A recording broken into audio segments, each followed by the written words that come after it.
అండి ఈరోజు మనం వాలంటీర్ల గురించి మాట్లాడుకోవాల్సిన అవసరం ఉంది. ఎందుకంటే చిత్తశుద్ధితో పనిచేసే వాలంటీర్లు 99.99% వాళ్ళు చిత్తశుద్ధితో పనిచేశారని మనం చెప్పుకోవాలి. ఇంకా 0.1 ఏదైనా కారణాల నుండి ఆగిపోవచ్చు. ఇప్పుడు వాలంటీర్ల పరిస్థితి ఎలా ఉందంటే కొండనాలకు మందేస్తే ఉన్ననాలు కూడిందంట.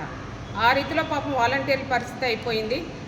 ఎందుకంటే మరి కష్టం వచ్చినా నష్టం వచ్చినా ప్రజలందరికీ కూడా అందుబాటులో ఉంటూ అనేక సహాయ సహకారాలు అందించడం జరిగింది. అలాగే కరోనా సమయంలో కూడా మరి గుట్టలోను కొండల్లోనూ వాగులు దాటుకుని మరి వాళ్ళు ప్రతి ఇంటికి వెళ్ళి మరి ఆ కుటుంబానికి అంతా కూడా సహాయ సహకారాలు అందించిన ఘనత వాలంటీర్లు కాబట్టి దేశం అంతా కూడా గర్వపడిందనే మనం చెప్పుకోవాలి.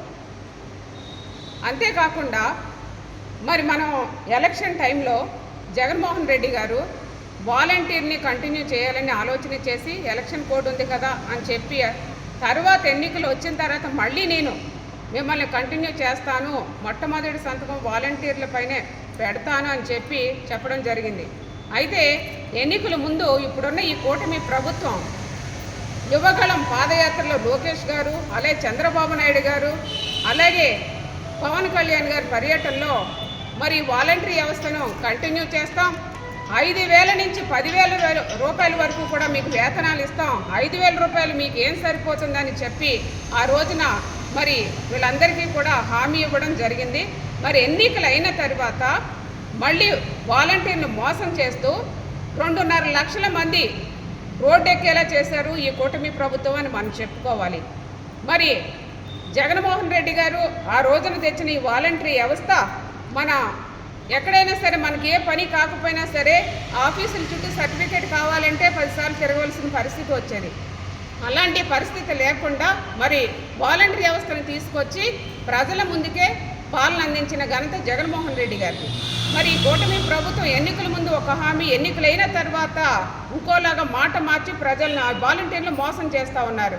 మొన్న చట్టసభల్లో పట్టపగలు మంత్రి గారు ఏం మాట్లాడారు, బిడ్డను కనుక ముందే పేరు ఎలా పెడతారని మాట్లాడారు.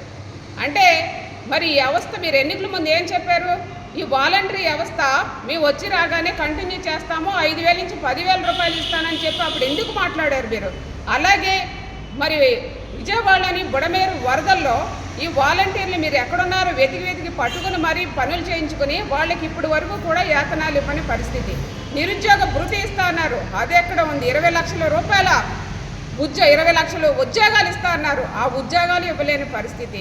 అంతేకాకుండా ఇప్పుడు ఈ 2.5 లక్షల వాలంటీర్లకి మీరు ఇవ్వాల్సిన వేతనాలు కూడా ఇవ్వకుండా మరి వాళ్ళకి ఉద్యోగ భద్రత కూడా కల్పించకుండా ఈ రోజున రోడ్డెక్కే పరిస్థితి తీసుకొచ్చింది ఎవరు? ఈ కూటమి ప్రభుత్వం కాదా అని అడుగుతున్నాను. ఆ రోజున పాలకొల్లో ఉన్న ఎమ్మెల్యే నిమ్మల గారు, మంత్రి గారు మీరేమని చెప్పారు?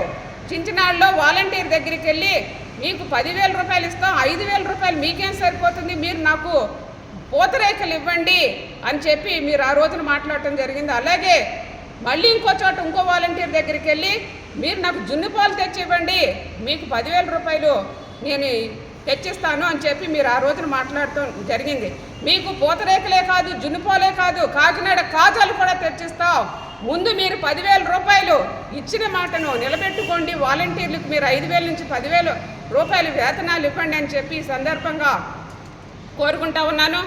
అలాగే మరి మేమందరం కూడా ఒకటే డిమాండ్ చేస్తున్నాం, మీరు ఈ వాలంటరీ వ్యవస్థను కంటిన్యూ చేయండి, అలాగే 5,000 నుంచి 10,000 రూపాయల వరకు వేతనాలు పెంచి ఇవ్వండి, వాలంటీర్లకు ఉద్యోగ భద్రత కల్పించండి అని చెప్పి ఈ సందర్భంగా మిమ్మల్ని డిమాండ్ చేస్తూ ఈ కూటమి ప్రభుత్వం వాలంటరీ వ్యవస్థను సమాధి చేయాలని చూస్తూ ఉంది. ప్రజలే మీకు తగిన బుద్ధి చెప్తారని కూడా ఈ సందర్భంగా తెలియజేసుకుంటూ సెలవు తీసుకున్నా.